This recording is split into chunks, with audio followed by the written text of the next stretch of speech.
Pernah kebayang gak sih ngadu wawasan ilmu pengetahuan sosial kamu sama siswa-siswa paling pintar se-Indonesia? Kalau iya, kamu ada di tempat yang pas banget. Selamat datang di pembahasan lengkap Olimpiade Sains Nasional atau OSN bidang IPS. Ini adalah kompetisi paling bergengsi buat siswa SMP kayak kamu. Oke, kita mulai dari sebuah angka yang wow, gede banget. Coba perhatiin baik-baik ya. 187.552. Nah, angka segitu banyaknya itu adalah jumlah total siswa SMP yang ikutan Olimpiade Sains Nasional atau OSN tahun lalu. Coba bayangin, kamu bisa jadi bagian dari gelombang besar talenta-talenta muda ini. Yuk kita mulai petualangan kita. Sebentar lagi kita bakal bedah tuntas setiap detail dari kompetisi ini, khusus buat bidang yang kita suka banget, ilmu pengetahuan sosial. Anggap aja ini tuh panggung pembuktian paling utama. Ini kesempatan emas buat ngukur sejago apa kemampuan kamu berhadapan langsung sama siswa-siswa terbaik dari Sabang sampai Merauke. Keren banget kan? Nah, yang seru tuh kita bakal lihat gimana sih alur kompetisinya. Bayangin aja, ini sebagai petualangan pribadi kamu dengan tahapan-tahapan yang jelas dari start sampai finish. Ini dia nih, roadmap lengkap perjalanan kamu menuju puncak. Dimulai dari pendaftaran di bulan Februari, terus berjuang di tingkat kota dan provinsi, sampai akhirnya klimaksnya di final nasional pada bulan Agustus. Setiap tanggal ini adalah gerbang yang harus kamu taklukkan. Tapi ingat ya, perjalanan ini benar-benar saringan yang super ketat.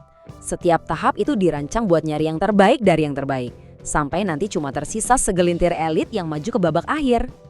Petualangan kamu dimulai di sini, di tingkat kabupaten atau kota alias OSNK. Dan kamu nggak sendirian loh, ada lebih dari 63.000 pesaing lain di bidang IPS yang punya mimpi yang sama. Banyak banget. Kalau kamu berhasil lolos dari situ, kamu bahkan maju ke tingkat provinsi atau OSNP. Di sini, arena persaingannya langsung ngerucut tajam, jadi cuma sekitar 2.000-an siswa aja. Dan saringannya makin ketat lagi. Dari ribuan peserta tadi, cuma 115 siswa paling tangguh yang bisa lanjut ke babak semifinal. Kebayang nggak sih seketat apa? Dan akhirnya, puncaknya, cuma 50 siswa yang dapat tiket emas buat bertanding di final nasional, memperebutkan gelar juara. Bener-bener luar biasa persaingannya. Jadi, poin pentingnya apa? Semakin tinggi levelnya, tantangannya makin berevolusi. Lihat deh tabel ini. Awalnya di OSNK, soalnya pilihan ganda semua. Nah, begitu naik ke OSNP dan semifinal, mulai ada soal isian singkat. Dan di final, wah siap-siap deh, ada soal uraian dan bahkan presentasi buat bener-bener nguji analisis kamu. Oke, kita udah tahu medannya, sekarang waktunya siapin senjata. Dan senjata paling ampuh, ya paham banget sama silabus kompetisinya. Nah, buat IPS, materinya itu seimbang banget. Ada 4 mata pelajaran inti dan porsinya sama rata. Geografi, sosiologi, sejarah, sama ekonomi. Masing-masing dapat jatah 25%. Jadi, kuncinya harus jago di semua bidang. Nggak bisa cuma fokus di satu aja. Yuk kita intip sedikit lebih dalam. Di geografi, kamu harus ngerti soal interaksi antar wilayah. Terus di sosiologi tentang dinamika masyarakat. Sejarahnya juga spesifik banget dari kemerdekaan sampai awal reformasi.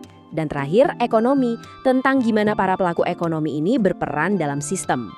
Oke, kita udah sama-sama memetakan perjalanannya, ngebayangin tantangannya, dan bahkan udah punya bekal soal apa aja yang mesti dipelajari. Sekarang, petanya udah ada di tangan kamu. Pertanyaannya tinggal satu. Kamu siap buat mulai petualangan ini dan buktiin sejauh mana kamu bisa melangkah? Ingat ya, ini tuh lebih dari sekedar kompetisi. Ini soal perjalanan buat nantang diri sendiri, bawa nama baik sekolah, dan dapetin prestasi yang bakal kamu kenang seumur hidup. Petualanganmu dimulai sekarang.